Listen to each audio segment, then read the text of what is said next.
to the Lowe Post Podcast Monday morning, bright and early. The second round is underway.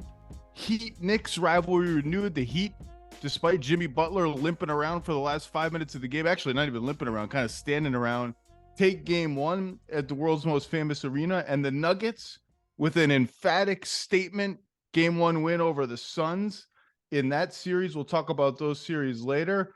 But boy, oh boy, Sixers Celtics starts tonight. We'll see about Embiid. And on Sunday, season on the line, maybe dynasty on the line, although I think that's a little premature. Haven't turned the page on Steph, Draymond, Clay trio. Steve Kerr, Bob Myers, haven't turned the page on any of it quite yet. But season on the line for sure.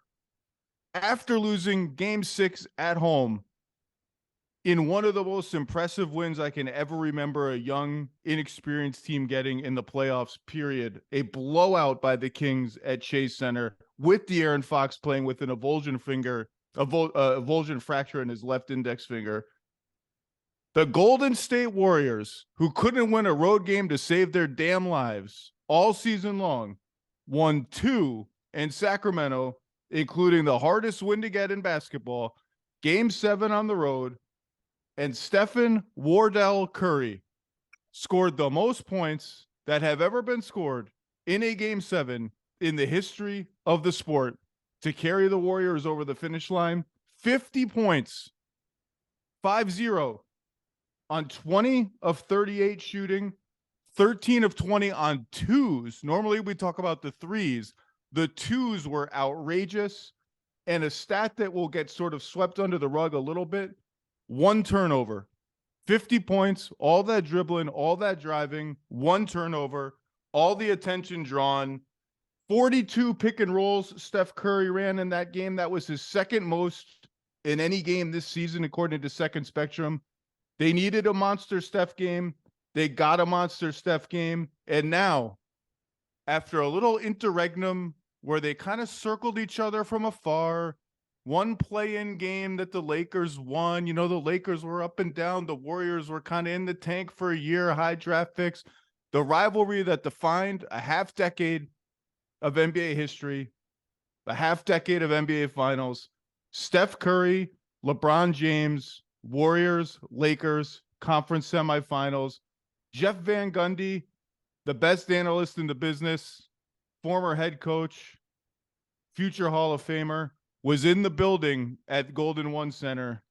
And I just want your visceral Steph Curry reaction. Take off the analyst hat and just tell us how it felt to be sitting courtside watching that happen. It felt like it really was. I didn't look at like these, oh my goodness, look at that shot or that shot. It was just very workmanlike, and it was surgical. And he, like you said, he's always been a much underrated finisher because everybody's mesmerized by the great shooting. But he lived at the rim yesterday, and he was great, obviously, with his finishes. A couple like big time threes as well. Oh, and they were really able to overcome Thompson and Wiggins shooting the ball so poorly. I mean, to think about how they blew them out with Thompson and Wiggins, I don't know what they were, like a 9 for 35 or something like that. that's exactly what they were. Yeah, it's just, to me, it's remarkable. And it speaks directly to Curry's greatness and Looney's work on the board. So yeah, it was a great night for the Warriors, and really disappointing for Sacramento to not even be in position to win in the fourth quarter, you know, just blown out in the second half. And another bad Jordan Poole game in a series of bad Jordan Poole games, and it just didn't matter because Steph had 50. And you know, within the first 3.5 minutes of the game, you noted this right on the broadcast. They ran the same action 3 different times. Steph, Looney, pick and roll, knowing Sabonis is going to come up, almost trapping Curry, right? And They put Draymond Green on the right wing as an outlet for Steph, so he didn't have to make that direct kind of straight ahead lob pass to Looney, slipping the screen. Possession one was the opening possession of the game. It was pick and roll, trap, Steph to Draymond to Looney, tic-tac-toe, dunk. 2 minutes later, same play, same defensive response. Looney rolls free to the rim. Steph to Draymond to Looney. This time, Wiggins' guy steps up. Looney drops it off to Wiggins, dunk. Third one was the very next possession. And this time the Kings say, you know what? This is not working out for us. Let's play this a little bit more conservatively. Domas, maybe just like a step back from the screen instead of the all-out trap. So Curry runs the pick and roll. Oh, Domas isn't out here. Aborts the whole thing, gives it right back to Looney for a second pick and roll as Domas is kind of retreating, thinking, whew, withstood the first assault. Bam, Curry 3. And as you put it later in the game, when he made one of his just outrageous ISO step back threes, it's the thing that only he can do. And you watch those 3 plays and they look so easy and so fundamental the way the Warriors are passing the ball around. And it's not. And it all stems from the fact that you've got to guard that guy 35 feet away from the rim or you're dead. And I know you remarked about those plays. They're beautiful, simple basketball. And they came out and just bam, bam, bam.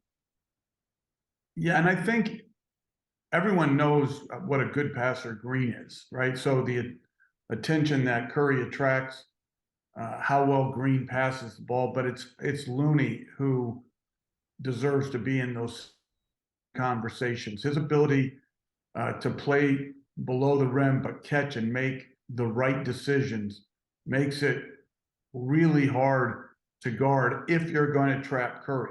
So now you've got 2 bigs who are really experts at making the right play and moving on to the next guy. And like you said, they played outstanding offensive basketball to start that game, set a really good tone, and just, really good. And I think the Kings, with some, I think the Kings were up 7-2, and then they fouled Clay on a 3 on a baseline out of bounds. Those type of plays, they had a number of those, poor choices that I thought because of how well Sabonis played, they should have been up more than 2 at half and had a little bit of a cushion. Instead, they didn't, and Golden State took, and Curry just took over in the second half. But I just loved watching the big-to-big passing. It's just the way they do it. Those 2 guys, Looney and Green, spectacular. Well, I wrote about Looney about a month or 6 weeks ago in one of my 10 Things columns. And I said, the guy has been, first, as you noted on the broadcast, the story of his career was, is he ever going to play? Like, he's the hip surgeries, the leg stuff. Then he became like, he's an Iron Man. He sets screens. He's the classic central casting unsung hero, doesn't show up in the box score. And this year, what I wrote was, it's starting to show up in the box score, in the passing and the rebounding. Like, it's not nothing that a 20-minute a game or whatever he is center is getting you 3, 4, 5, 6 assists regularly. And then the rebounds, like, I've watched those rebounds over and over again. It's like, what is he doing? How is he getting, like, Domas Sabonis is a big, strong dude. And Kevon Looney, sometimes without inside position, is just kind of like physically bearing down on him with all his weight and like almost pinning Domas to the ground so he can't jump and then going up and getting the rebound. It is like just grueling physical labor that is 10 offensive rebounds in a game 7, 21 rebounds. I mean, they obviously don't win the series without Kevon Looney. What a series. Yeah, he wedged Sabonis like underneath the rim with good, force, just and Sabonis was caught in between this face guard block out and a traditional block out, but he couldn't jump. He couldn't get up off of his feet. And that's what the body contact and the wedging does. It eliminates your jumping. So Looney can't jump anyway. And Sabonis can't now defensive rebound. And to me, that's where Looney was great. And from a Sacramento perspective, you have to have someone come in and get these engaged rebounds where two guys are locked up. You have freedom as a perimeter defensive rebounder, and they never could get the second and third guy in. They did such a poor job. Basically, the perimeter guys did nothing to help the rebounding game, which allowed Looney just to overpower Sabonis. And those are back-breaking type of sequences where you get the first stop, the one possession. I think they had the first stop, the second stop, and the third stop, and then they ended up getting a fourth offensive rebound and back-breaking stuff. And Looney, like you said, these people who try to underestimate his level of improvement or his rate of improvement and what he's doing just aren't watching. They've just typecast him as this other guy, and he's not another guy. He's central to their success. Yeah, they're great with Draymond and Looney together. Obviously, that starting five has been a dominant starting five. I thought Steve Kerr made a smart move to go back to it to start Game 7 instead of messing around again with Poole in the starting five. I would assume against a pretty big Lakers starting five, they're gonna keep that starting five going forward in this series. And it works because they're such good passers together. But the big thing that's really become clear in the last two seasons and big time in the last year's finals against Boston is when they separate Green and Looney, Looney can play the Green role well enough that they're not as fast and zippy with it, but they don't lose as much creativity and passing and pace in their offense as you would think, going from the greatest playmaking power forward of all time, maybe, to a guy who you just said can't really jump and is not going to win any 50-yard dashes or anything. But if they play 4 out and him is the only rim runner, like they get the same kind of stuff done. That's been the revelation of the last couple of years with Looney. Yeah, he's in no way the weakness. He's an absolute strength of their team now for so many ways. The ability to, when necessary, switch and guard, pick and rolls, the ability to play some drop coverage. He can move his feet, he rebounds, he passes, and the smart, tough plays.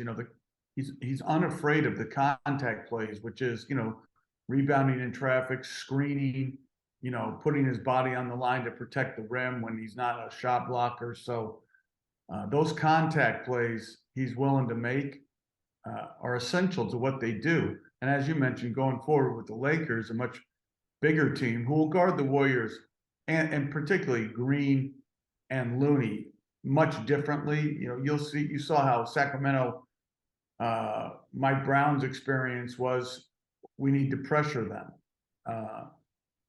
And that has its strengths and its drawbacks. And the Lakers will play just the opposite. They're going to plug, just like Looney played Sabonis, you're going to see the Lakers play them that way, where they're going to drop back, clog the lane, and then the Golden State Warriors response will be more pick and rolls because you just can't be in a drop coverage against Curry. He's too good.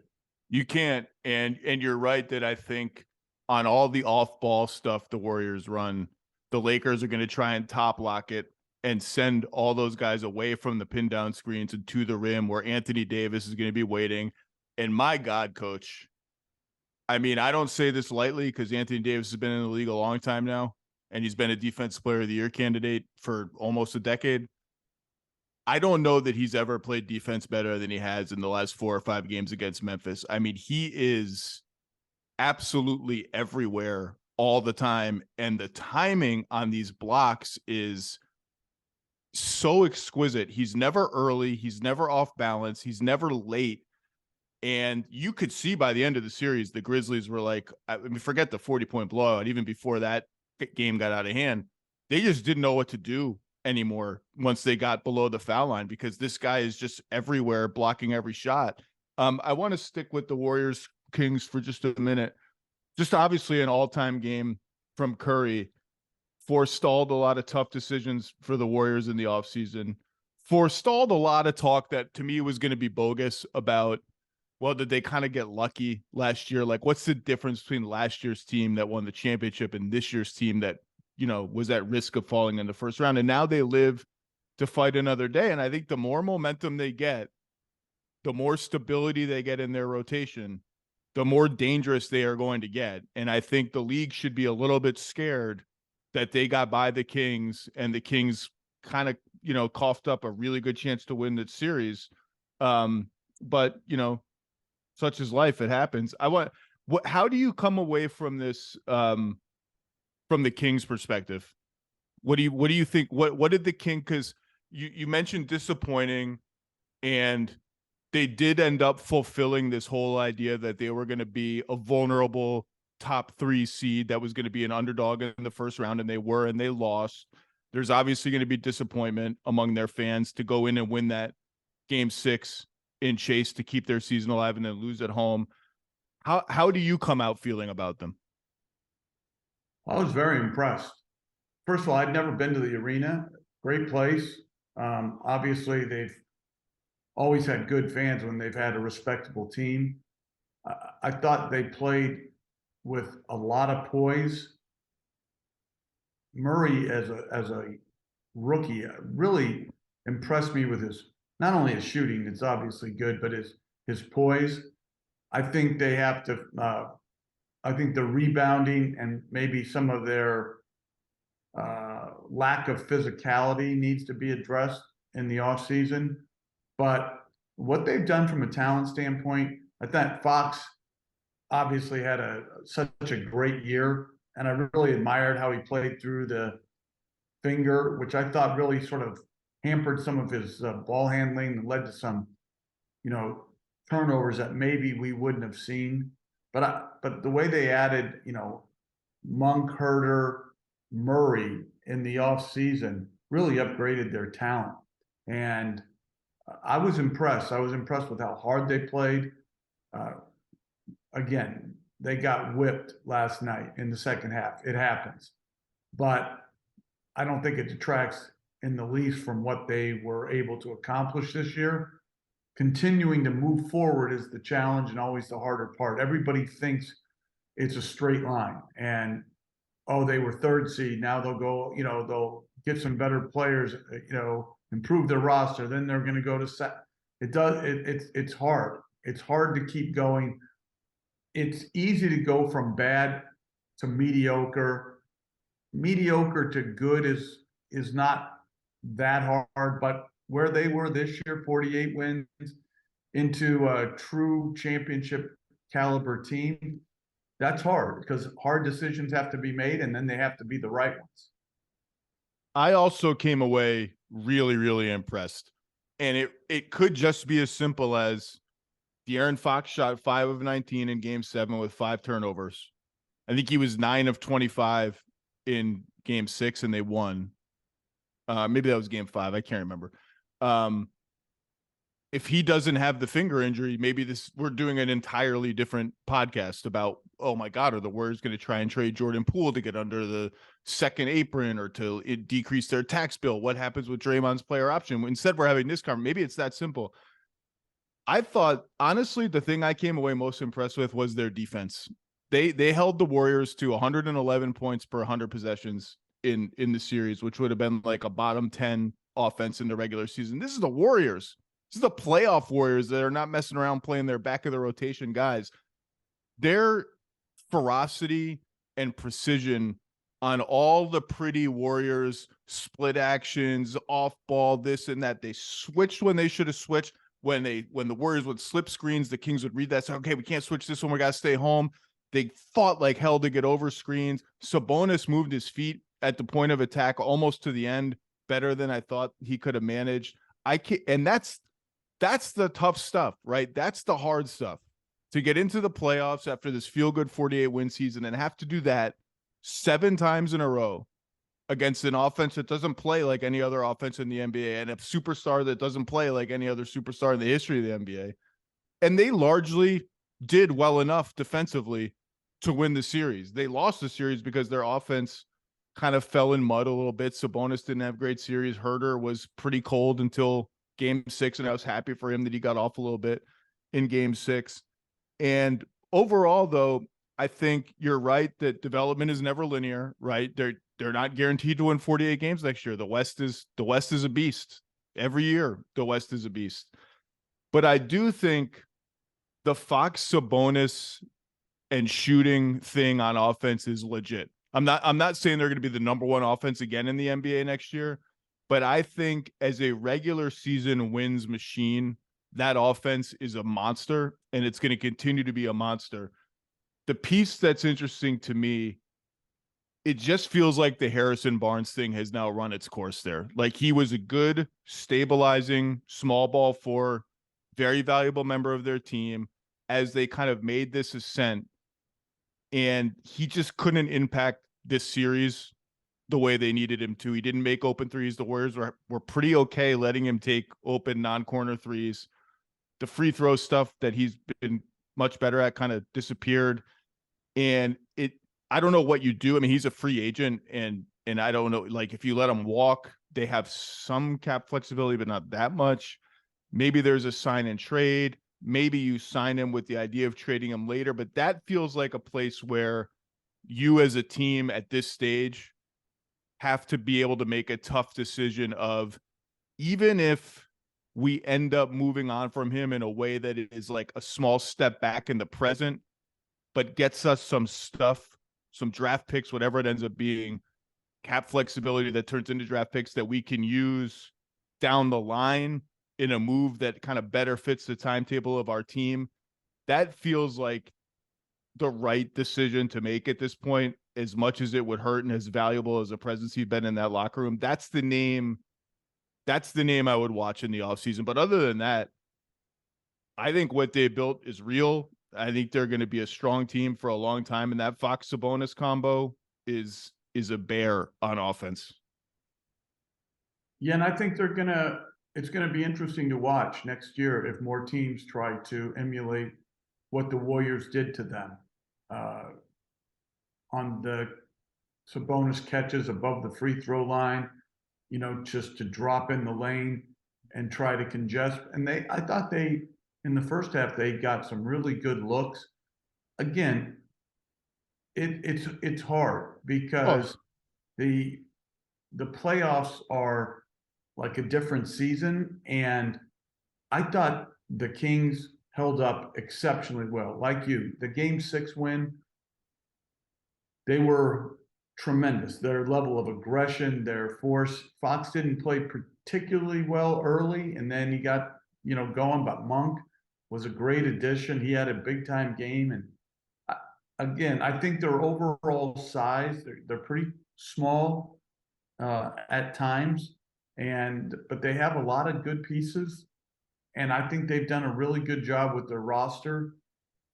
But all these choices are hard, and we've seen it like with Dallas, right? If you make one that doesn't go your way, it impacts your next decision, which may or may not, help to correct what you just lost, or continue to have a lessening impact on your roster. So tough decisions, but they should be very, very proud of what they accomplished this year. They did a really good job with their roster and their play, and their defense is going to have to be better in the regular season next year if they're to make a jump. And it was very good in the series. Poor Dallas Mavericks, by the way. All they're hoping is, like, can everyone just kind of let us be for a little while? Oh God, Jalen Brunson's team advanced. Okay, but Jalen Brunson's team lost game 1. Maybe nobody will talk about the Mavs and Jalen Brunson, and poor Mavs. Here we go. Last thing on Curry. I mentioned those 3 plays that they ran early in the game, and you on the broadcast said something that I was thinking in my head, which was, they just got to stop guarding Draymond out there on those plays and have his guy in the paint to just clog up Looney.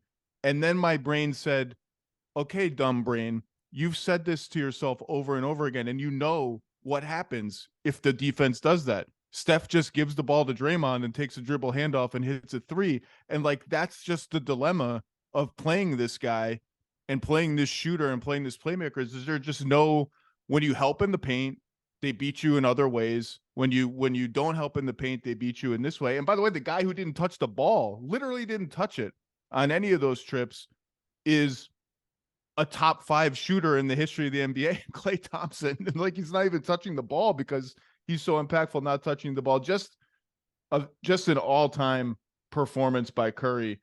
And now we get what's really an incredible second round series. Before we move on to that, I'm obligated to ask you, as somebody who picked the Bucks myself to win the NBA championship, and my preseason pick, people misinterpreted this last week when I said I picked the Bucks and the Clippers to make the finals. I did not do that before the playoffs. I'm not that dumb to pick the Clippers without Paul George to make the finals. That's my August, September prediction, and I stuck with the Bucks the whole way. What was I haven't heard you talk about that. What was your reaction watching that happen? You're talking about Milwaukee now. Yeah, Milwaukee losing to Miami and the way they lost the last 2 games of the series. Yeah. Well, first of all, condolences to the Budenholzer family. I can't even imagine what he was going through at that time. I think Miami and Butler, like, obviously were tremendous. I think even you saw last night, Lowry, like, he can have still a huge impact from a competitive nature. Love, with the ability to put his body in front of people, make enough shots, resurrecting Duncan Robinson and Strus. So they had this great combination. They were playing off a great player in Jimmy Butler, and then Lowry's competitiveness, and then their three-point shooting. That combination, along with the Giannis injury, it's interesting to me how at times people just say, "Oh yeah, the best player on their team was hurt and missed a couple games." Well, last year was the same thing with Middleton. You know, they lose in 7 games to the Celtics, and they don't have Middleton. In this series, they didn't have Giannis. And I just want to take a step back. It's also one of the negatives of the play-in, unintended consequences. You had Miami Heat lose to the Atlanta Hawks, so they should have been a 7th seed and play the Celtics in the opening round. But because they lose to the Hawks, they're called the 8th seed, but they're really the 7th seed. And it goes to where, to me, if you want to have the play-in for the bottom teams, I'm so excited. I'm so excited for you to say this. I'm so excited. Keep going. Shouldn't be impacted negatively. So Boston should have had their choice, like, of who they wanted to play. Yes, Atlanta can be in and make it in the playoffs, and then Miami beat Chicago in a really close game at home. So they lost to Atlanta at home, beat Chicago, but Chicago was up late. I think Boston then should have the choice between. You mean Milwaukee? You mean Milwaukee is the number 1 seed? Milwaukee should have the choice between. I'm sorry, between playing Atlanta or Boston. I think hallelujah. That's fair. Hallelujah. I don't understand why. I just have never heard a compelling argument, particularly this was always a fun thing to think about pre-play-in, but with the play-in now, it seems like an obvious thing that you should do, the fair and obvious thing. And I've never heard a compelling argument for why it's a bad idea. I just haven't. And there's 2 things on that. There's 2 things to me: the play-in and now this the in-season tournament, to me, have shown is that it's not going to be a traditional NBA schedule anymore. So let's count the stats from the play-in games as playoff stats. Like, there's no reason that those stats just go up in the ether and they're not recognized anywhere. That's ridiculous. You can't find them. You can barely find them. No, it's ridiculous. It doesn't even make sense. And they're just being stubborn. And secondly, if you're going to be open and to, like, this play-in and you want everybody to get behind it, well, the people who have honored and respected the regular season and done well in the regular season should never be negatively impacted by a lesser team's losing in the play-in. So Milwaukee, it makes no sense that, and this is not to say Atlanta isn't a good team. I'm not saying that. And by the way, Atlanta showed me something those last 4 games against Boston. They really did. Exactly. So, but it should be the Bucks' choice. So anyway, the Bucks to me, were hurt by injury, and they were hurt because of Butler playing so well, which set up everybody else. And I know that this is what happens all the time when you have this disappointing loss to what was the 7th seed. Basically, the overreaction is swift and immediate. Okay, they've got to get rid of the coach. And I love that, like, get rid of the coach. Because Giannis shot 10 for 23 from the free throw line? Really? They were 28 for 45 from the free throw line in that game 5.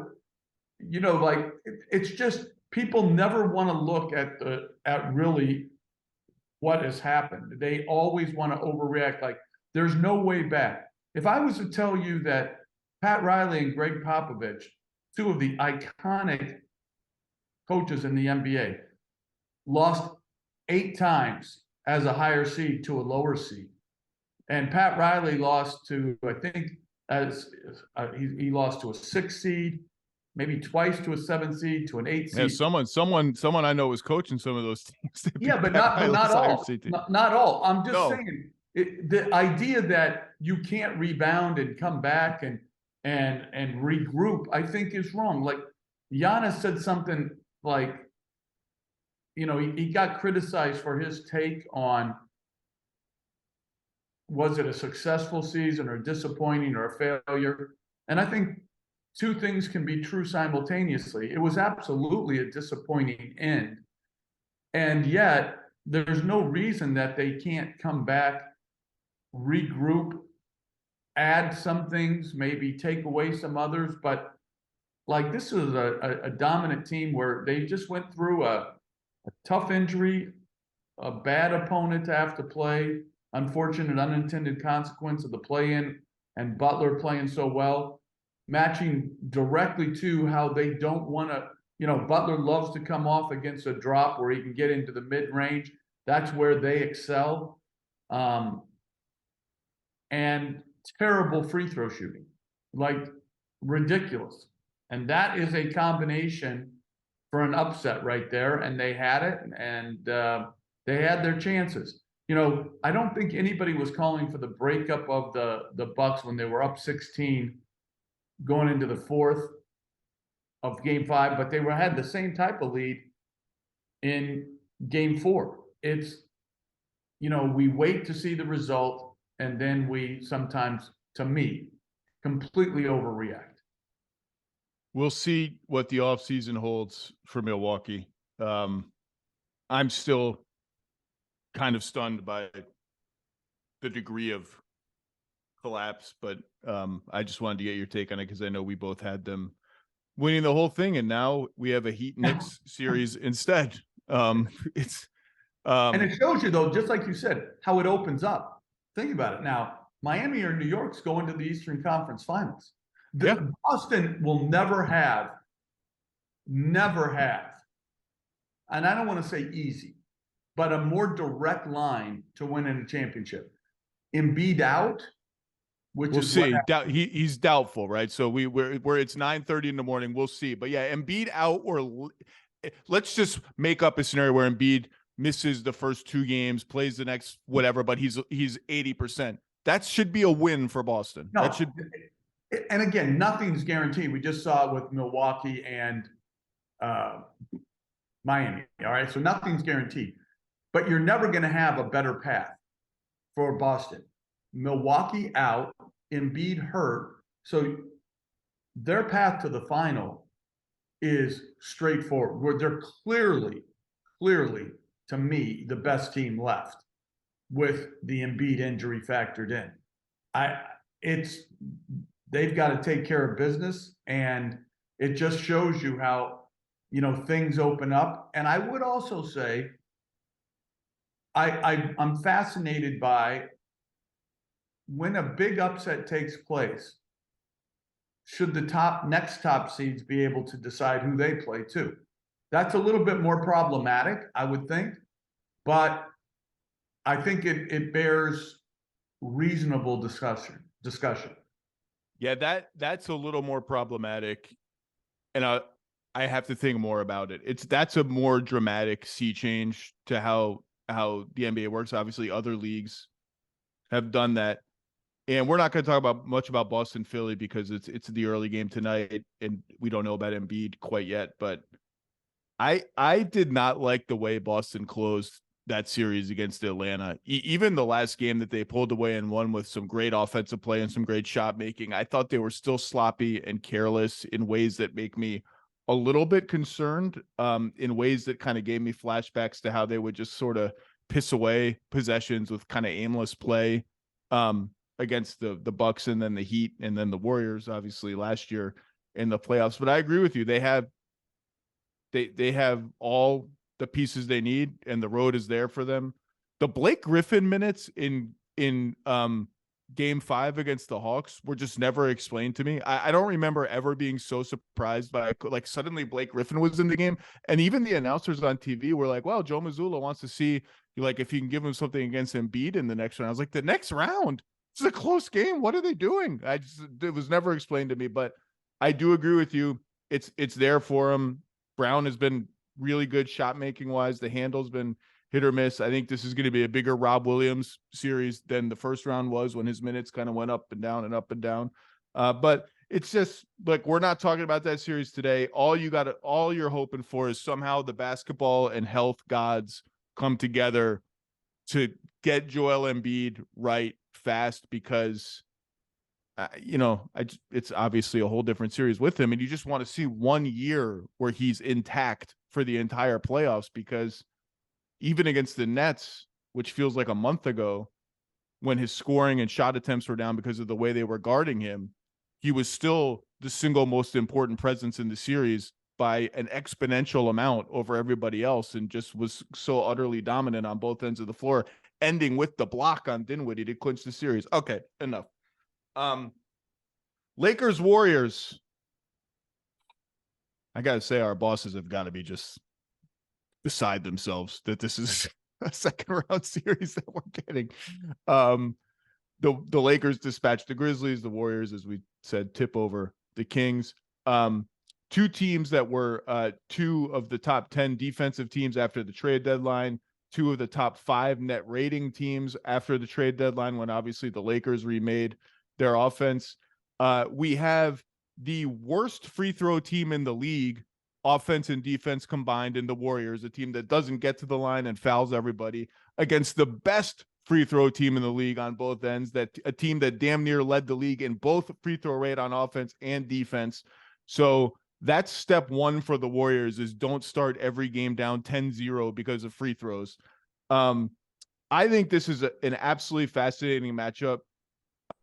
Both teams start kind of like quote unquote big lineups, the Wiggins, Draymond, Looney trio, the Vanderbilt, LeBron, Davis trio.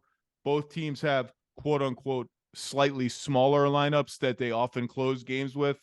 That's obviously Draymond at center in various permutations for the Warriors. For the Lakers, that's 3 guards of some kind, LeBron and Anthony Davis. I think both teams, when you look at the matchups, are going to be comfortable shape-shifting. I don't think either team is in matchup trouble against either big or small permutation of the other team. I think it's going to test some players, but I think both teams are prepared and have good matchups for those lineups. And I can't wait to see what the matchups are. I can't wait to see if LeBron can kind of exert his will as a chess master a little bit more than he had to and was willing to in the first round, because I think he is going to have to. And the Lakers go from facing a team with very little shooting and a bad half-court offense to a team that is going to stretch them out and make them cover more ground than they had to cover against the Grizzlies. And the series, if I'm going to zoom in, if I'm going to start drilling down from any point, for me, it's Anthony Davis. If he's neck and neck with Curry as the best player in the series on both ends of the floor, particularly defense, where he's going to have to, if he's on Draymond, if Draymond's at center and he's on Draymond, he's going to have to come up and get back, come up and get back. If he's on Looney, he's going to have a little more freedom to roam around. And I think he'll start games on Looney. I think if he's defensively dominant and does enough on offense, like when they switch, can he punish Wiggins if they switch to LeBron AD pick and roll? Can he punish Wiggins a little bit in the post? He to me is the tentpole of the series. What are your sort of initial treetops, as they say, thoughts on this matchup? Yeah, I'm looking forward to seeing how and who matches up with who. I would say Vanderbilt most likely would try to guard Curry right off the bat. I think that's interesting. Yeah, I have it penciled in a different way. Sell me on that, because I worry. I'm not selling you because I don't know if I believe it. I was off the Terrence Davis. I didn't like that matchup from the start the other night on Curry. You have to have like such great discipline and the ability to not be frustrated when he scores, even when you're doing what you're supposed to be doing. Like, that's the telltale sign of a guy who can guard these great players, is you don't try to make it up the next time because you got scored on the last two times doing it the right way. And so anyway, I see it as like Vanderbilt to start in their normal starting lineup. Maybe Reeves. I don't really see that. Interesting. I have Reeves, and I think it's going to be Reeves. But why don't what's your? I like the length on Curry, and I like that I'm not worried about early aggressive foul trouble by Vanderbilt. Like, I'm not worried about that. I think Reeves has become so important that on the offensive end that it would be harder for them to survive intermittent minutes by Reeves due to foul trouble. And then I love, and I know Schroeder's up and down offensively. I love his tenacity, his speed and quickness, and his ability to navigate screens. To me, that he'll be the guy who is charged with that type of, because you're not going to put D'Angelo Russell on him. D'Angelo Russell, God, no. Will guard one or the other, probably Wiggins, I would suspect. I have him. I put my assumption for the Lakers. I don't know who's going to guard. My assumption, and I don't know that I'm right. I'm just guessing. My assumption is Reeves on Curry, Russell on Clay, which scares the hell out of me. LeBron on Wiggins, just because I don't want him chasing Clay around, but maybe I do. Vanderbilt on Draymond, and Anthony Davis on Looney. The reason why I like I thought about Vanderbilt on Curry. That scares me a little bit in terms of chasing the off-ball stuff. Morant, when they put him on point guards, it's often guys who are so, like, I can go under screens on Morant and just sort of be big and behind the play. I'm sure we'll see it, and Vanderbilt has guarded Clay in some past matchups between the two teams. I just got a little nervous and penciled in Reeves, but look, there's listen. I don't care which five you assign to him. Like, you'd still be nervous. So you're full of nerves, like with Curry, but and you can't take away everything from a great player, but you do have to take away something, and I think that's what Sacramento didn't do. To me, his living in the lane, like, you can't give him layups and threes. Like, that's just it's not a workable situation. He's always been an underrated finisher. And the one play that stood out to me, Davis fouled him on a drive where Green was beyond Terrence Davis. Yeah, Terrence Davis. And Curry made it. And Harrison Barnes, like, didn't shut off the driving gap when he was guarding Green at the top of the key. To me, those are the mistakes you can't make. if you're going to help off someone, and this is where I think the Lakers, and this is why I'd want James on one of the two bigs, is I know he may not be able to move like he once did, but he's going to know who's most dangerous at any particular point in time. And I think that's absolutely critical to trying to take away something from Curry. Like, and it's got to be the paint. Like, the step back, sometimes there's little you can do. It's just, does it go in or not? As you always say, Mark Jackson says, "What are you going to do?" And there's always a beat, and you say, "Lose, Yeah. lose." That's what it. you do on those. Like, if a guy's gonna, like, there's only so much you can do, and so, and that's why I do like Schroeder's competitiveness and his quickness, and they have many more answers than they did previous to the trade deadline.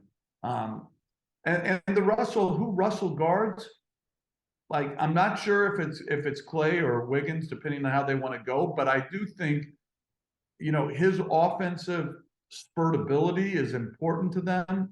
And so he's got to find someone he feels comfortable with, where he can make sure he stays in the game because he is important offensively to him.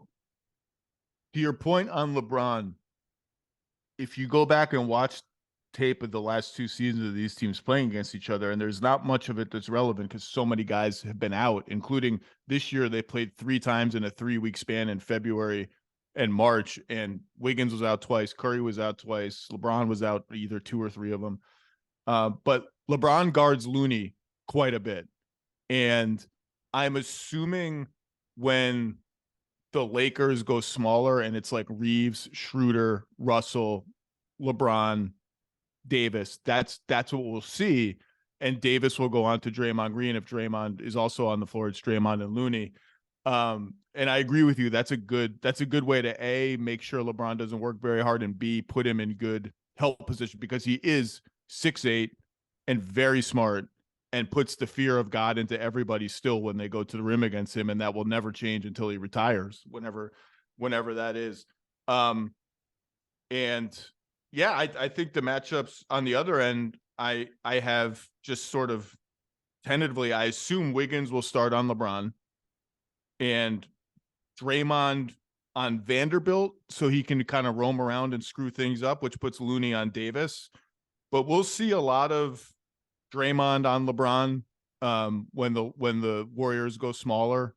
When the Warriors go smaller after guard Anthony Davis, but we'll see him on LeBron some too. I'm interested also in when the Warriors put Draymond at center,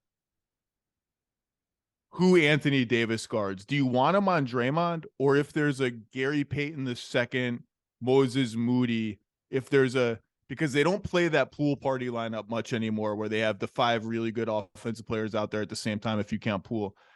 Can you put, I thought the Kings maybe should have put Sabonis on those guys a little bit more than they did, and take him away from the point of attack, or force the Warriors to use those guys at the point of attack. And GP2 is a good screener. That works for them. I do wonder if we'll see Anthony Davis on those guys a little bit. Maybe he can roam around, but I think this is going to be a really fun, interesting series, and a test on defense for some of the Lakers guys who are coming off this sort of physical, grimy. The Grizzlies have very little shooting, particularly with Kennard missing the last game. It's a big test for D'Lo to me, because I agree with you. Schroeder is a big part of this series for the Lakers because of the way he chases. He was great on Morant too. And a guy like Hachimura, who's been really, really good in the playoffs for them, but now is going to have to defend perimeter players a lot when it's him and Bron and AD, as he takes that Vanderbilt spot, and they're big, and they have Hachimura, LeBron, and Davis, which is a trio that has been lights out for them. He's going to have to chase these guys around, and that's a big test for him. I'm curious to see how guys like that handle this series. I think this is a really even series. I haven't seen the Vegas odds. I don't know who I would pick, but I think it's going to be a really good series. Yeah, all those are interesting questions. Hachimura really, and you know what? There's so little, like you mentioned before, from the regular season. There's just so much. The sample size is so small that thinking that there are definitive answers. There aren't. Can Hachimura do it? We'll see. It's the most valuable phrase in sports. We'll see, because like that is the truth. And if they want to win, he'll be able to use his size and strength to advantage against smaller Warrior players and not have it be a detriment at the defensive end. Likewise, for the Warriors, they've got to use their speed and quickness and not get overpowered by him. So they're really differently constructed teams. I think Rob Pelinka and his staff deserve a lot of credit for what they were able to do in saving the Lakers season. And I think for the Warriors, I'm going to be interested if Kuminga gets dusted off. Bingo. Not, because they're going to treat Kuminga like they treat Green, and they're going to stay in the lane like they'll treat Gary Payton. They're just not going to extend on those guys. And I'm just interested to see about the choices. And as we've seen, the Grizzlies, one thing about the Grizzlies, because of all of their nonsensical talk, overshadows some things like, Steven Adams is a huge part of that series. Huge. With his screen setting, and Davis has to be more concerned instead of coming over there to block as many, because Adams is the best offensive rebounder in the league. And then you have Clark as well. So their top two centers were out. I think people overlook those injuries because of, like I said, the focus in the media was just on, Dylan Brooks and all that. And before that, the month before that, the Morant situation. So to me, I think the Grizzlies season, just like we were talking previous about the Bucks, it was derailed. Not that they couldn't have beaten the Lakers in the first round, but to me, that would have been an upset. When they lost their top two centers, it really reduced any chance they had to advance. So this situation is different. I'll be interested to see if Davis, like you said, does he play against Green so he's not in the physical brute battle against Looney, so he can roam a little bit more, or do they start him on Looney? That's why I think they play Vanderbilt on Curry, because it puts James against Looney, allows Davis not to be locked into a physical matchup, and maybe uses shot blocking to better their defensive efforts. And the series is going to feel, I'm not saying easier or harder, it's going to feel a lot different, I think, for Golden State coming. This is going to feel like a slow series to them. I know the Lakers want to run and played with a pace equivalent to Sacramento, but I don't think they're going to be as relentless running. No. And they don't have what's really hurt the Warriors all year and why they foul so much is the straight line drive guys just blow by them. And the Lakers don't, like, D'Lo's not that kind of player. Reeves isn't quite that kind of player. He's more pick and roll. LeBron is not that quite. LeBron is LeBron, but he's not just like a Malik Monk blow by people kind of guy. And I think LeBron's going to have to sort of get in the time machine and go back to the 2016, 17, 18, 15 finals and play his little hunting game with Curry and say, I'm going to try to generate a good matchup and get them in rotation and see what happens after that, which has always been great theater. I think I would lean Warriors in 7, just pick the home court team. I think this is an interesting matchup for them. I think both teams have a lot of answers for each other. It helps that the Lakers are a very low turnover forcing team on defense. So if the Warriors just don't do ludicrous things, they should get shots up, which is like step one for them, is get shots up, because they do so many ludicrous things. I think I'd pick Warriors in 7. I don't know if you have a feel yet. Yeah, I always think about the Warriors, right? When they are sometimes the most explosive team that you can hope to watch. And then they're perplexing at the same time with their reckless passing foul decisions and shots. So those three areas, the shot selection, the passing decisions, and the fouling decisions are always critical for them, because if they can manage those like they did so well in Game 7, they play with an advantage because of their great shooting. But if they negate those advantages with reckless play, I think it gives, James and the Lakers a better opportunity. And I think James has not been at the basket nearly as much. He hasn't been at the free throw line nearly as much.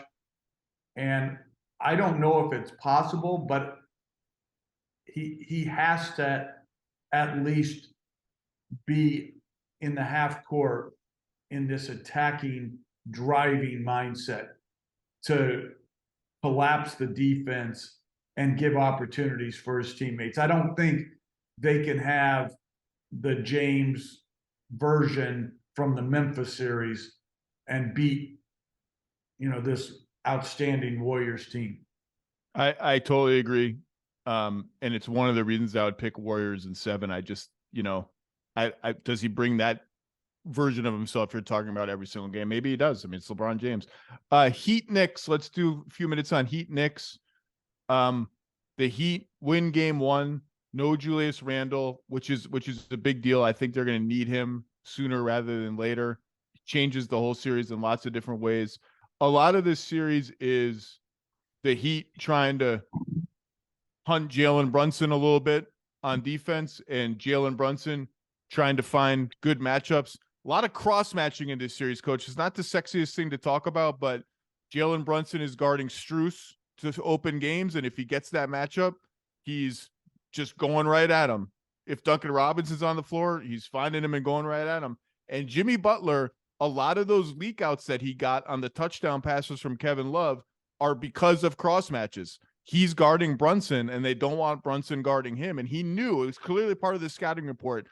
He started leaking out like when shots were in the air or not even like about to be taken, because he knows they're going to try to crisscross and find me, and I'm going to get good matchups. And then, of course, he sprained his ankle, so we're waiting on that. Other than flashbacks to the late 90s, what was your initial take on Game 1? Well, I thought the Knicks, they just didn't play well enough, particularly in the things that are correctable. 3 leak outs by Love. I mean, you can't allow people behind you without floor balance necessary. I mean, that's just step 1 to any good defense is floor balance. So I think they need to correct that.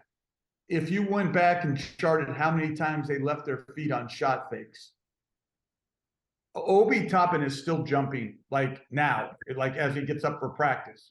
I don't like Grayson Allen is still Euro stepping across the streets of Milwaukee somewhere. 3, 2, 2, 1.5, 1 and 2, 1 1/4.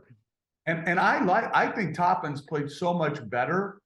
I think he actually helps them offensively. It didn't reflect yesterday as much, but I think in many ways they can play better offensively with Toppin than with Randle. I don't think that's going to sound like a hot take, and I actually don't think it is, because of the spacing and the speed with which they play. Yeah, I mean, to me, it's I'm not trying to make a hot take. I know you're not. He gives them transition ability. He'll run harder and more frequently, and he'll shoot the 3, and he doesn't hesitate. But that being said, the number of shot fakes they went for yesterday that led to then open shots or fouls, you can't be putting Jimmy Butler to the free throw line 11 times, and you can't bite on Kevin Love's shot fake. So those are the 2 basic ones. And then I think, Brunson was just okay yesterday. I think they can't shoot. Okay. So they're starting wings with Hart and Barrett. that's not their strength. They're not a 3-point shooting team. So they need their 4-man and their 1-man, and then Grimes to come in if he's to still come off the bench. And they need to shoot the three well. The discrepancy from a shooting standpoint is hard to overcome. And so when Brunson goes 0 for 7 yesterday, coupled with, Barrett and Hart's, that's not their strength, then it becomes very, very difficult, particularly with as many good 3-point shooters as the Heat play. And I don't know, just like I was saying about Toppin, the Hero injury is interesting for Miami in that he's a talented offensive player, and they may be better defensively when they're not playing him 35 minutes a game because of people can't just go at it. I've heard from a number of executives around the league saying, I don't think the Heat missed Tyler Hero as much as people thought they were going to miss Tyler Hero for that exact reason. I do think it's interesting that the longer they advance, the more he's just going to recede from memory as like what a big deal his injury apparently was and is. Just to put that in perspective. So they closed, I think both halves yesterday afternoon, with a lineup of Gabe Vincent and Kyle Lowry together. So both the point guards, Jimmy Butler, Caleb Martin, and Bam Adebayo. That lineup played 9 minutes in game 1. 9 minutes. 7 minutes in the entire regular season. That's the degree to which the Heat are scrambling to just find bodies at this point. A lineup that won them the game played more in that game than it did in the 90 combined games or whatever regular season play-in playoffs before that. And it was just a gutty win. And I agree, the Knicks just weren't sharp enough. The fact that they didn't go at Butler at the end of the game when he couldn't move, and they had possessions where he was like on Jalen Brunson, switched onto Jalen Brunson, and they just went away from it. Like RJ Barrett dribbled one of them and just dribbled the ball off his foot. I'm like, this guy can't move, and Jalen Brunson, he's got Jim Butler on him. Go at him. It's also a tribute to like how much respect teams have for Jimmy Butler. I was going to say, I'm not so sure Butler would have. Maybe they should have. I didn't see the last 3 minutes, but maybe they should have. But the one thing I would say is, I also have no doubt that Butler would not have allowed himself to be taken advantage of either. And Kyle Lowry, to your point, no, his strips, like just a nuisance. The biggest play of the game for Miami and for New York, Mitchell Robinson gets a rebound with, I'm going to say 6 or 7, brings it down. Lowry pokes it away. It leads to a hoop. Then RJ Barrett goes down. Well, it was a Gabe Vincent 3 where Gabe Vincent fell over and wanted a 4-point play. It was like 4.5 minutes left. I know exactly what I'm talking about. He just poked it right out of Mitchell Robinson's hand. And you're just like, classic Kyle Lowry just being a pain in the ass. Right. And then Barrett goes down. I'm not sure if it was the exact next possession, but very close. Driving to his left. Lowry strips it.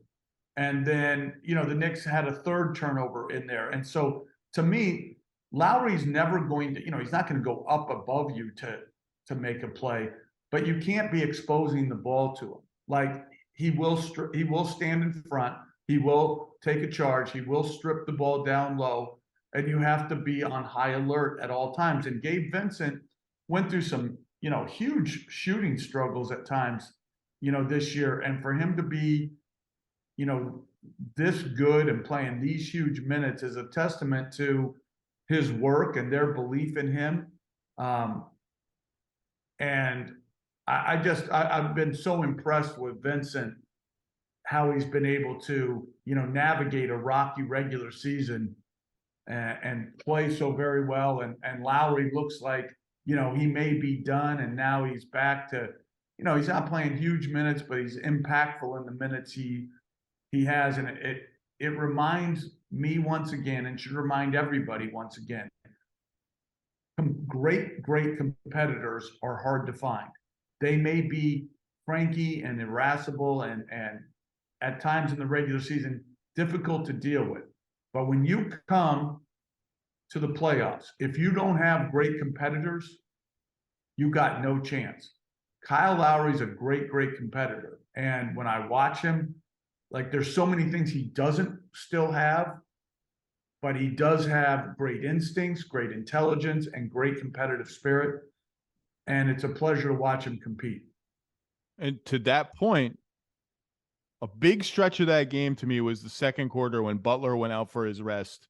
The Heat more than treaded water in those minutes, and the Knicks made some defensive mistakes. They left Caleb Martin open for a three. Obi Toppin helped and he shouldn't have. They lost Haywood Highsmith on a backdoor cut. I think that was Barrett. And Lowry was orchestrating a lot of those, and he was orchestrating a lot late in the game when Jimmy was hurt. And hopefully Jimmy's healthy.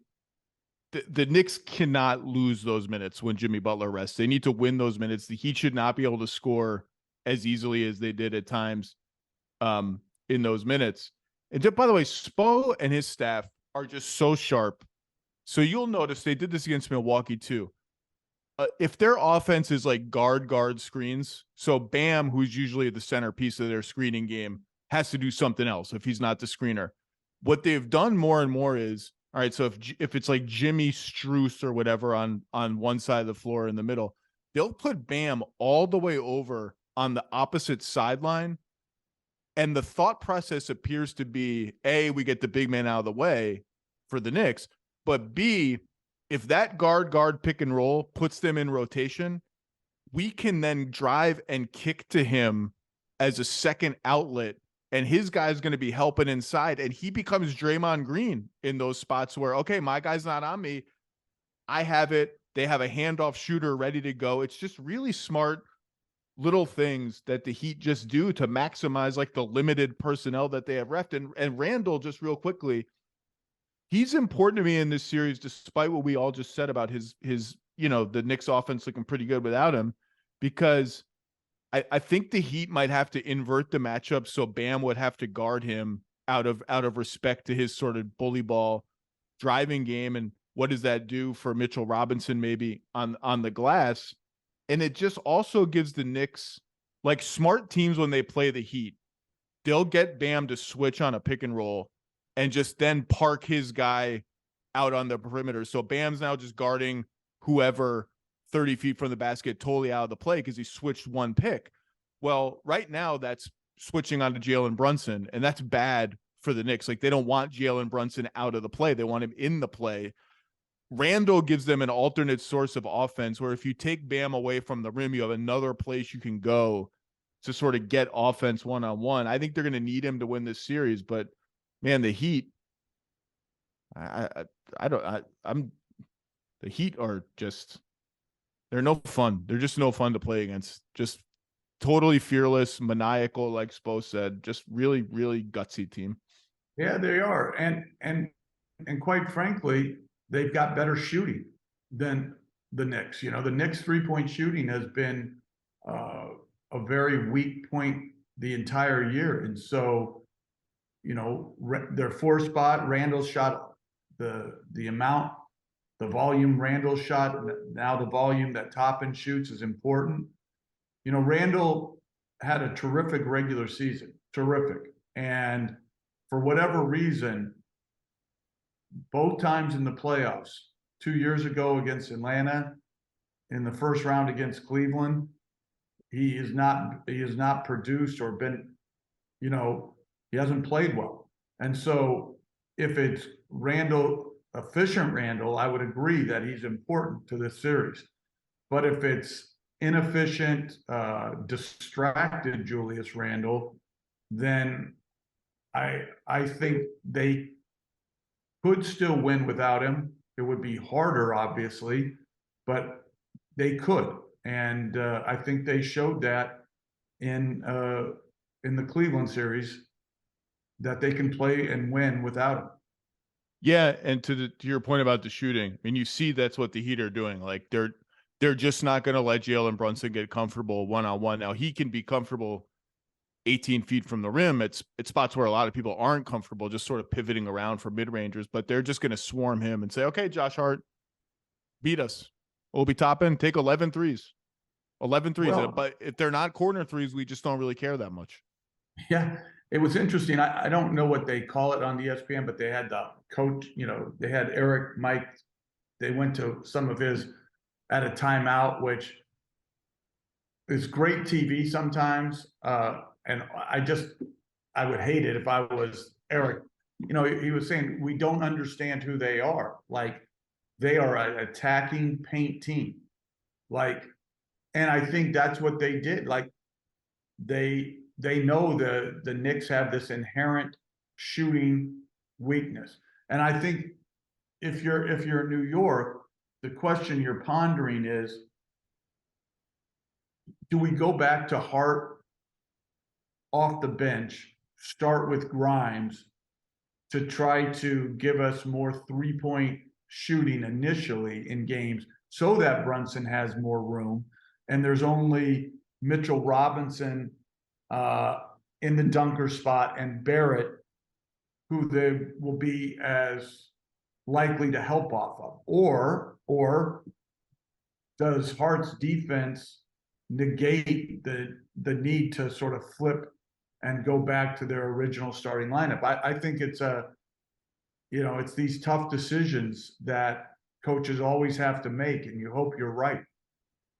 Or do you use Hart as a ball screener more? Does that help mitigate the spacing? I don't know, because then you got your two bigs elsewhere. Particularly if they think Jimmy is limited and they're kind of less scared of him and going bananas. Maybe you do put Grimes. That's interesting.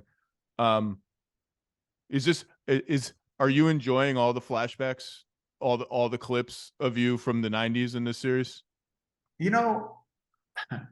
It's unfortunate. Like, for me, like I say it every time I'm asked about it. It's temporary insanity. I don't remember a whole lot about going out there, and I look like a fool. And by the goodness of morning, he didn't end my life there, so I'll always be appreciative of that. But I think when I reflect back and I see, it brings back great memories for me, because being associated with such great competitors, so much of the game has changed, and nothing has changed as far as what wins and what loses. You've got to get, more better shots than your opponents, right? So it's never changing. And great defense and limiting your turnovers and winning the rebounding battle, and the same things win. Now, the type of shots that may be considered good or not good have definitely changed. But it makes me always reflect back when I see those those clips, is that someone couldn't have been more blessed to have been a coach of the Knicks at that time, because we had all-time great competitors. I look back and I see, Larry Johnson and Oakley and Ewing and Starks and Ward, Harper, and all those guys, and I'm like, man, no one's ever been luckier than me when it comes to coaching. And that's what I reflect back on. I don't really reflect on the fight, although, I did look like a fool, but I do reflect back on so often just, how grateful I am to have been part of that 4-year competition with the Heat, playing to the last game, 4 straight years in a playoffs, was truly, it started out with great animosity, those series. And I think what it morphed into was, by the end of that 4 years, incredible respect for the opponent, because how much they were putting into it, how well they were coached.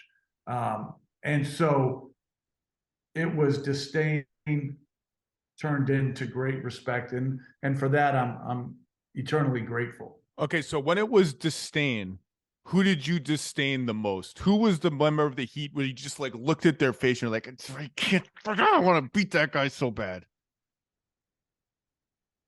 Well, the guy we feared the most, it was hard to have.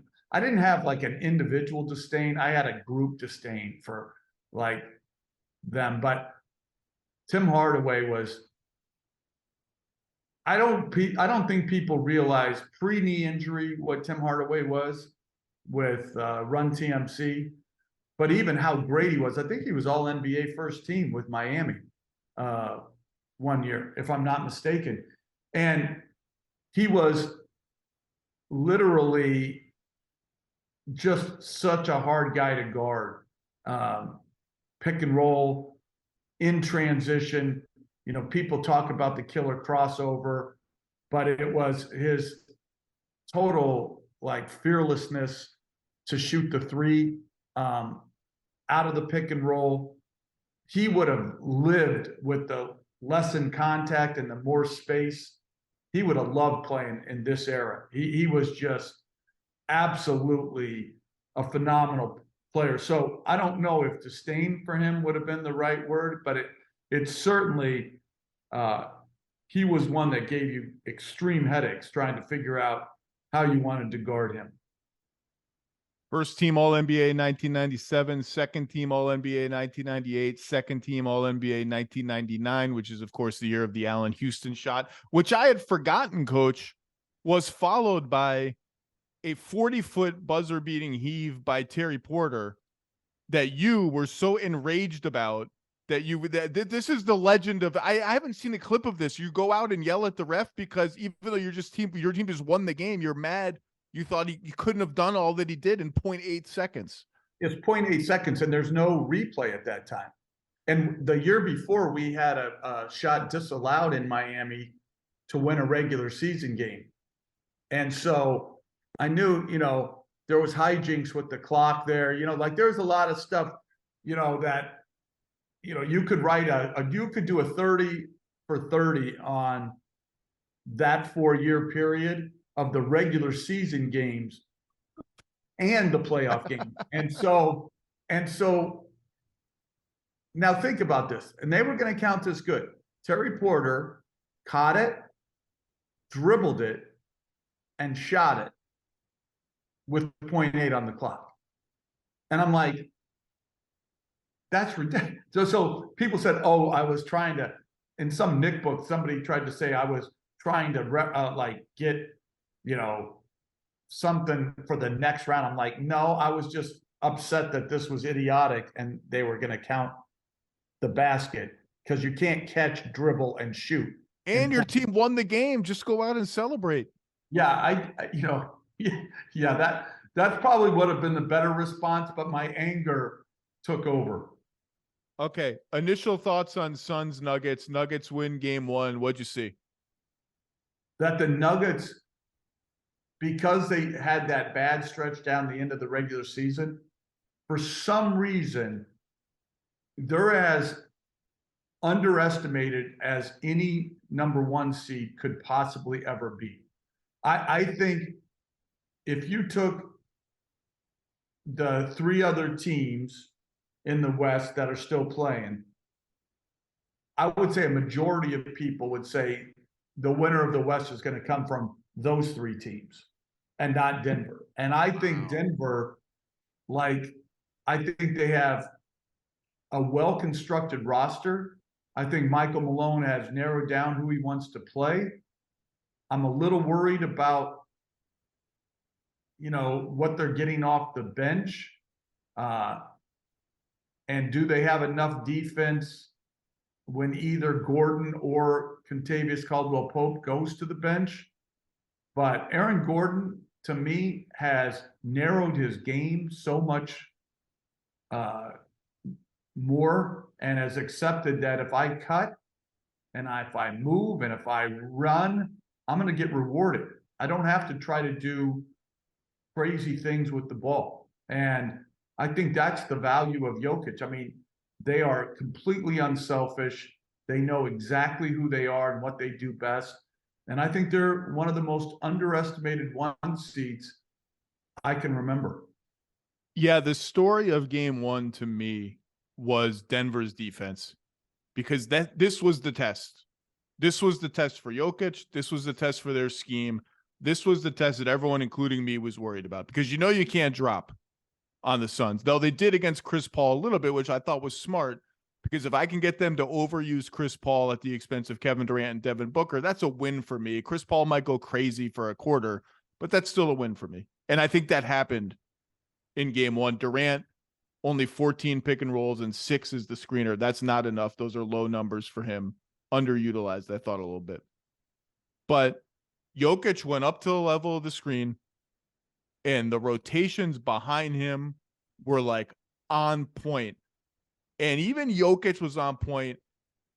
And the timing, if you go back and watch those plays, like he's up at the level and you freeze it, and it's like 2 on the ball with Durant handling it or Booker handling it, and a 4-on-3 behind it. And if you freeze it, it looks bad for Denver. Like, oh my God, there's going to be pass. And then you unfreeze it, and they retreat in precise, exact timing with Durant picking up his dribble and Ayton rolling to, like, the timing is so that no one is open for too long. No one is overcommitted. I do think Ayton needs to set better picks. His picks in game 1 were not making enough contact. And can I just jump in there? Can I just jump in there? It's the difference between like regular season screen where everybody is slipping out, right? And it sounds good. I couldn't agree with you more. You got to have a big, like, you'll get open, but we're trying to get Durant, we're trying to get you Booker more space, right? I thought that was the same thing with the centers for the Knicks. Like, if I went back, everybody's slipping out. No, you got to hit these dudes to get Brunson enough separation to have a chance to create what you want to instead of slipping out. So I agree with you, and I agree with the 4-on-3, and I think that's why, because you have to have that up to the level pick and roll scheme in, and Denver's done it. You know, they've used it, and you have to be able to use it in the playoffs some, just like we saw with Sacramento. When you're going against the very elite, you have to have that. You don't have to do it to everybody or every game or every possession, but you have to have that in your arsenal.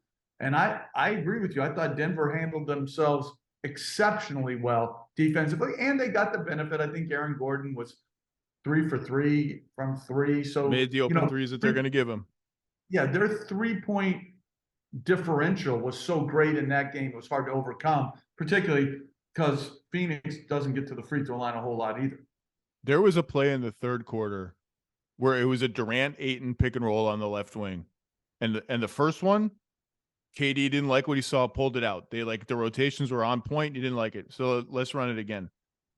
Durant didn't even dribble once, just slipped it to Ayton. So Ayton catches the ball in a 4-on-3, but he's 22 feet from the rim. And the Nuggets are like, we don't think you can beat us making plays in that level of space. And they stepped up on him. I think Torrey Craig was in the dunker spot. They stepped up on Ayton. Bruce Brown slid down from Chris Paul to account for Torrey Craig in the dunker spot. Ayton swung it out to Chris Paul. Bruce Brown, like a freaking bullet, closed on Chris Paul. Chris Paul pumped, beat him off the dribble. Okay, that's fine. Like, we've got you. We're in rotation, but we've taken away the easiest stuff for you. We're going to make you drive and kick and pass. Chris Paul drops it off to Ayton, who has like a 16-foot floater, and misses it. And to me, that's a win for Denver to get into a 4-on-3 and rotate with that kind of precision. They rotated like when Torrey Craig or Okogie, and I thought starting Okogie was an interesting move. It's something I talked about in my preview. Will they start Okogie to guard Jamal Murray? When they were in the strong side corner, Denver dispensed with the usual rules of help defense, and we're helping off the strong side corner. We don't care.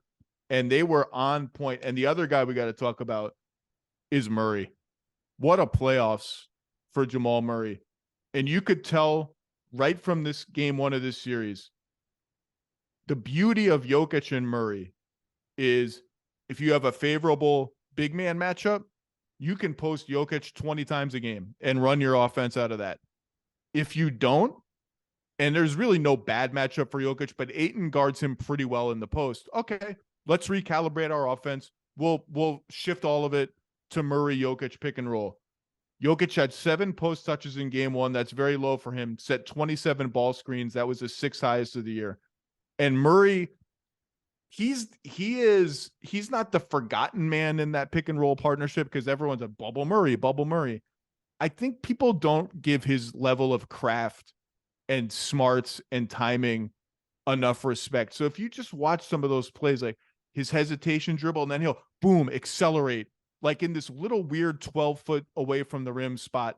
And that little acceleration will get Ayton to slide over an extra foot, will get Jokic a catch 8 feet from the basket instead of 14 feet from the basket, and the floater is open. He is like a really artistic player who, that two-man game just has like infinite variety to it. It's beautiful to watch, and he has been an absolute monster in this series, and it was in one game and in the whole playoffs. And I think it starts even before that with Murray. Jokic's unselfishness. Okay, so you have a two-time MVP who may win it this year or may not, and he's fine with two things: not posting up. A lot of guys at that level will be like, no, I'm great against everybody, so just give me the ball. That level of unselfishness permeates the entire team. And then after game one, and Murray had this brilliant game, he goes, and he just slides it in there. Yeah, he's our best player. Like, can you imagine what that does for your team when you're the best player in the league for 2 years in a row, or the most valuable, and maybe a third, just slide, just says, and we're following our best player. And he does this with his teammates all the time. He's an absolute giver. He takes blame and he takes no credit. You just don't see that. You just don't see that. And I think, like, the tone that sets, and it gives Murray the freedom to know that he's not going to be second guessed by this guy for doing too much or trying to, as you said, be artistic. I mean, Murray's a great offensive player, and that he's not being constrained at all by, if I shot too many times, as the ball needs to get back to Jokic, instead I'm going to do the half Steve Smith spin, Dirk Nowitzki, one leg, fade away. I'm like, what a combo you just busted out, by the way. Yeah. Like people shouldn't just gloss over that. You're saying Jamal Murray can combine the Smitty and the one-legged step back.